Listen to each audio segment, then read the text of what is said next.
Hoy vamos a hablar de dos conceptos gramaticales que generan algo de confusión o que cuando no se conocen pueden resultar algo extraños. Pero vas a ver cómo son más simples de lo que parecen. Y estos conceptos son la voz pasiva refleja y la voz pasiva con el verbo ser. Quédate en este vídeo porque vamos a hablar de sus usos y de lo que las diferencia. Si eres un estudiante de nivel intermedio, este vídeo seguro que te interesa. Esta es una de las herramientas fundamentales del español en ese nivel intermedio. Pero antes te doy la bienvenida a Linguatua. Yo soy Carol, soy profesora de español en línea y examinadora de todos los niveles de los exámenes oficiales DELE. Como te decía, la voz pasiva, esa voz que se construye con un se más un verbo en tercera persona, es una de las estructuras más útiles y más frecuentes del español. Se emplea sobre todo en contextos formales y es por eso que la vas a leer continuamente en titulares de prensa, en instrucciones, en normas, en contratos y también en el habla cotidiana cuando no queremos mencionar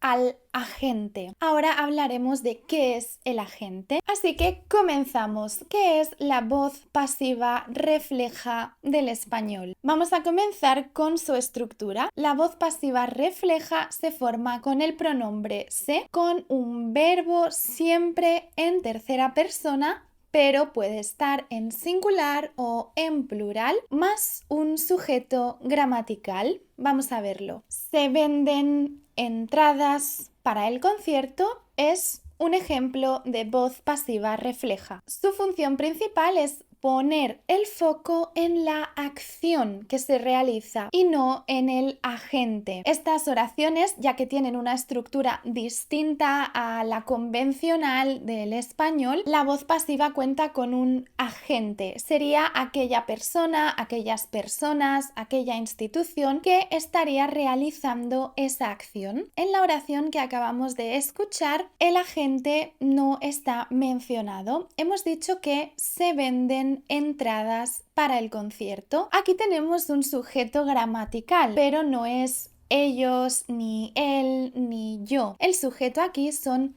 las entradas para el concierto. El agente, aquella persona o entidad que las está vendiendo, no se menciona, queda fuera de la oración. Es una estructura impersonal porque precisamente estamos eliminando a la persona responsable. Lo mismo en la oración, se buscan voluntarios. Bien, de manera general se están buscando voluntarios. No decimos quién los busca, no tenemos agente, así se llama, pero sí tenemos un sujeto gramatical, que son voluntarios. ¿Y qué ha pasado aquí? Pues bien, que voluntarios es un sustantivo plural, igual que antes con entradas, y el verbo en tercera persona va a tener que concordar con ese sujeto gramatical, ya que en ambos casos el sujeto es plural, el verbo también concuerda. Se venden entradas, se buscan voluntarios, pero se busca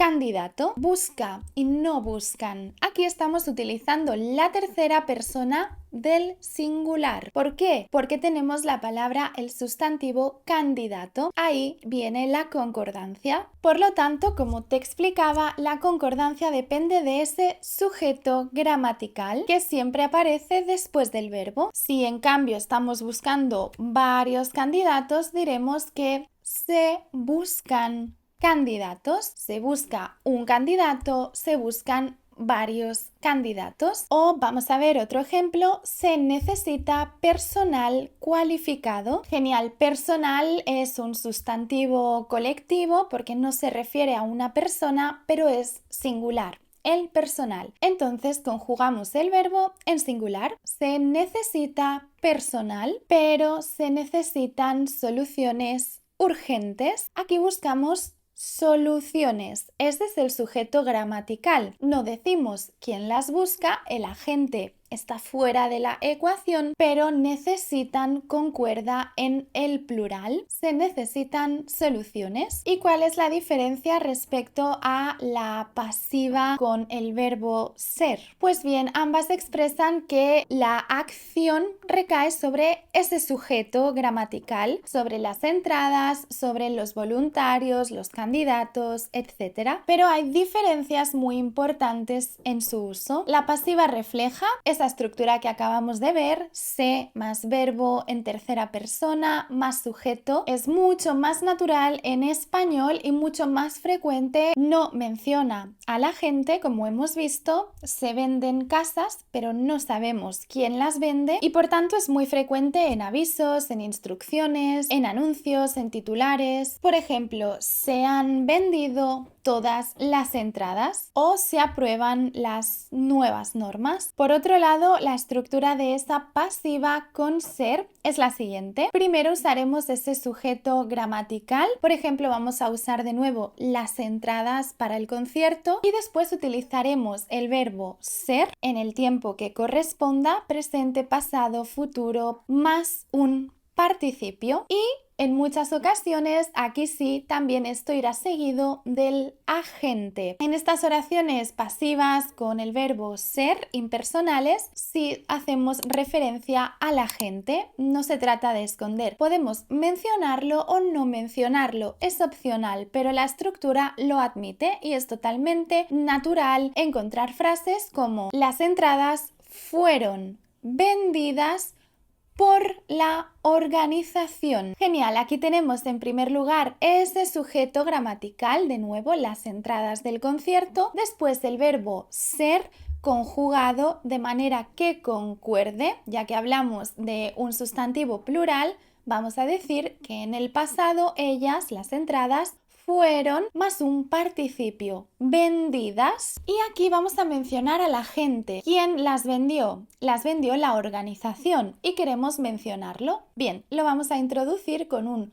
por y después daremos ese agente por la organización. Otro ejemplo, la ley fue aprobada por el Parlamento. Esta estructura es mucho más formal y la vas a encontrar más bien en textos jurídicos, formales, literarios. Mi recomendación, en la mayoría de los casos, lo más natural es utilizar la pasiva refleja, pero es necesario conocer esta otra estructura ya que también se utiliza y es muy propia en registros formales. Vamos a ver usos típicos de la voz pasiva refleja en diferentes registros y contextos para que aprendas a detectarla cuando la escuches. Los contextos más relevantes son titulares y prensa. Se investigan las causas del incendio. Las causas del incendio es el sujeto gramatical. No tenemos un agente, no sabemos quién lo investiga. Esto es una pasiva refleja. U otro titular podría ser se incrementan los controles de tráfico. También es muy habitual encontrarlo en avisos y en anuncios. Se busca personal con experiencia. Personal es el sujeto gramatical, pero no tenemos un responsable de la acción de buscar. O se alquila piso céntrico. Se vende piso. Alguien lo vende, no sabemos quién, pero el sujeto, aquello que es vendido, es el piso. También muy habitual en normas, en instrucciones y en procedimientos, se prohíbe fumar. Se debe presentar la documentación en la oficina y también muy habitual en narración científica u objetiva. Se observó un aumento en los niveles del polen o se registraron temperaturas extremas este verano. En estos casos, la pasiva refleja mantiene la objetividad y evita centrar la atención en ese agente, en el responsable de realizar la acción. Ponemos el foco en aquello que sucede. A menudo es útil saber transformar oraciones activas a pasivas, así que, por ejemplo, si te encontraras con esta frase, ¿cómo la transformarías? La frase activa es: la empresa contrata empleados. Bien, en este caso sabemos que empleados va a ser el sujeto gramatical porque son aquellos que serán contratados, y el agente aquí sería la empresa, la encargada de contratar, pero no queremos mencionarla o queremos hacer más objetivo este anuncio. Bien, el resultado sería: se contratan empleados. Recuerda, en plural, se contratan empleados, porque empleados es plural. O en la oración activa, los vecinos plantaron árboles, en la voz pasiva sería: se plantaron árboles. Por lo tanto, dejamos fuera al responsable de plantar de la acción. Mientras que recuerda, si quisiéramos utilizar la pasiva con el verbo ser, aquí diríamos que los árboles fueron plantados por los vecinos, o simplemente los árboles fueron plantados. De manera opcional podemos no incluir al agente. Así que te dejo aquí dos oraciones activas para que tú mismo o tú misma las transformes tanto a voz pasiva refleja como a la pasiva con el verbo ser más participio. Te animo a que compartas tus oraciones, tus respuestas en los comentarios y así practiques con estas dos estructuras. Como siempre, quiero recordarte que especialmente este tema gramatical es uno de los que más a fondo tratamos y con más práctica en mi curso intensivo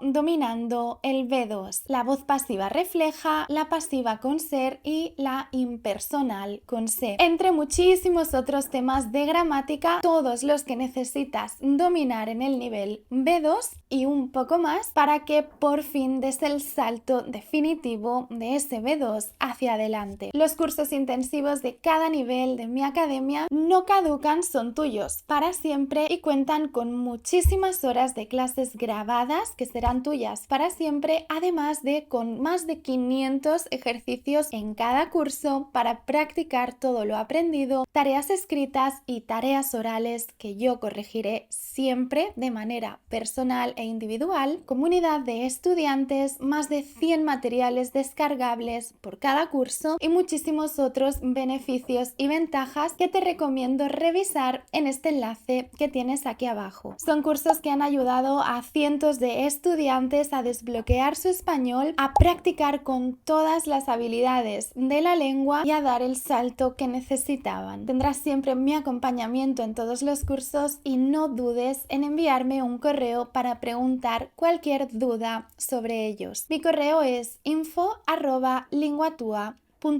Esto ha sido todo por hoy. Espero que haya quedado más clara esta cuestión gramatical, y si tienes sugerencias sobre otros temas que te interesan del español, me encantaría leerlos en los comentarios. Muchas gracias por haber llegado hasta aquí y como siempre nos vemos muy pronto.